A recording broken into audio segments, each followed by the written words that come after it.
Avalanche Reviews. Top 3 Underrated Horror Games.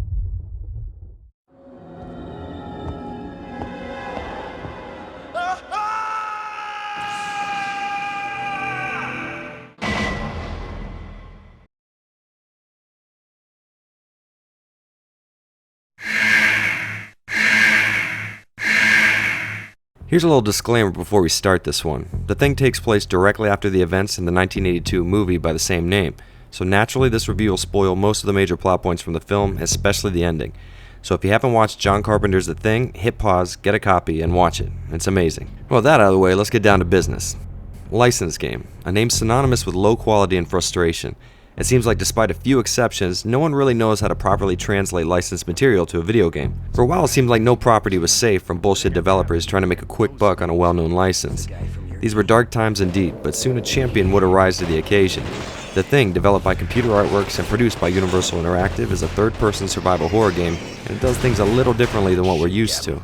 I found a report that says the only way to prove you're not one of those things is through a blood test. It isn't just set in the world of its namesake, and it doesn't try to tell the events of the movie in an interactive way. The Thing is a direct sequel to the 1982 film. In it you play as JT Blake, captain of the U.S. Special Forces team tasked with investigating U.S. Outpost 31 days after its destruction. Arriving on the scene and investigating the demolished outpost makes for a pretty cool nostalgia trip. Fans of the movie will recognize every part of the wreckage despite the outdated graphics. Shortly after arriving, Blake and his team are made aware of the titular Thing, through journal entries and even McCready's recorded message from the movie. I'm gonna hide this tape when I'm finished. If none of us make it, at least there'll be some kind of a record. From here the game turns into Resident Evil 1, with Blake rushing to the aid of a Special Forces Alpha team who is sent to investigate the Norwegian outpost. The rest of the game is spent trying to find survivors and destroy the shape-shifting monster that somehow survived the explosions at Outpost 31. Now I know there have been more interesting stories in a third-person shooter, but fans of the movie will understand that this is an awesome setup that stays faithful to its source material. Chill out. Everybody keep tight till we figure out what's going on. The Thing is pretty hard to classify. I want to say it's a survival horror game, but there's too much action, and it can't be an action game because there's way too much survival horror, but regardless of what genre it falls under, the Thing is scary as hell. Enemies move pretty damn fast and manage to look creepy even with their low polygon count. They can take you down in no time too. Even the game's smallest monster can kill you in just a couple of hits. To combat these space mutations, you have a standard fare of weaponry at your disposal: pistols, shotguns, or rifles. Even for a shooter in the early 2000s, this was a little bland, but don't worry, shooting enemies will only get you so far. Firing at them will lower their health, but like in the movie, the only way to put them down for good is to burn them. Along the way, Blake meets up with surviving members of Alpha Team who will fight alongside him. When this happens, you have to manage their weapons and ammo, which sounds annoying, but trust me, you're going to want these guys to live as long as possible. Teammates are essential for certain parts of the game, repairing electronics, healing you, and being pretty useful in a fight. But this is a double-edged sword. The Thing is able to replicate anything it kills, so you never know who's human and who's a copy. Infected teammates can turn into deranged killing machines, and they tend to do it at the worst time possible.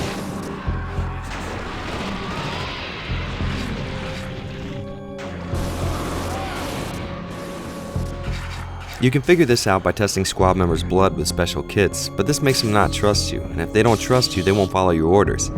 You can gain the trust of your allies by giving them weapons or saving them in battle, and you can even give yourself a blood test to prove to them that you're not a copy. Now I'm gonna show you what I already know.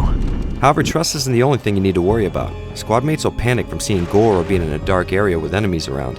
Panicked squad mates may go crazy and attack you, or even commit suicide. This was some pretty kick-ass stuff for its time, having to monitor your squad's mental condition while being stalked by alien creatures in a run-down Antarctic research outpost with a chilling atmosphere makes for one damn terrifying experience. There's also a hint of exploration in the game, but because of sub-zero temperatures, you can only venture into the elements for so long before you start to gradually lose health. This gives venturing off the beaten path a very nice risk-reward dynamic. With all this praise, you know there's bound to be some downsides, but surprisingly, they're pretty few in number. The first and most obvious downside for some may be the Thing's dated graphics. For those of you who can appreciate last-generation games, this won't really be a problem, and personally, I think the game looks great. The second big issue is going to be the game's controls, more specifically the auto lock-on. When an enemy comes within range, Blake will automatically aim at it, but it takes some time to get used to what distance this will happen and how to fire accurately while using it. After about an hour or so, I had these controls down pat, and this is when the Thing's combat really started to open up and contribute to the atmosphere. I also had a small issue with some items blending into the background, but these were the only major problems I found with the game. If you guys have been watching my reviews for a while, I assume you can look past some dated visuals, a less than intuitive control scheme, and some backtracking.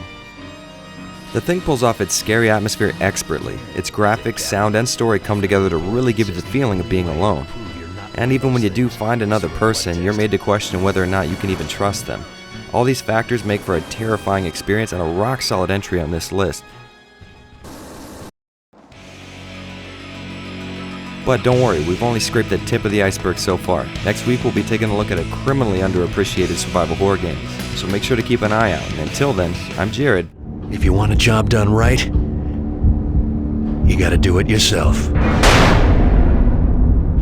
And this has been Avalanche Reviews.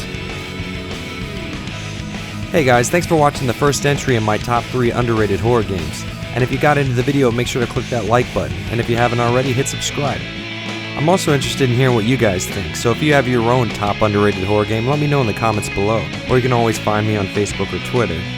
And with that, I'm going to go ahead and get out of here, but thanks for watching guys, and make sure to stay tuned next week for my number 2 pick of the top underrated horror games of all time.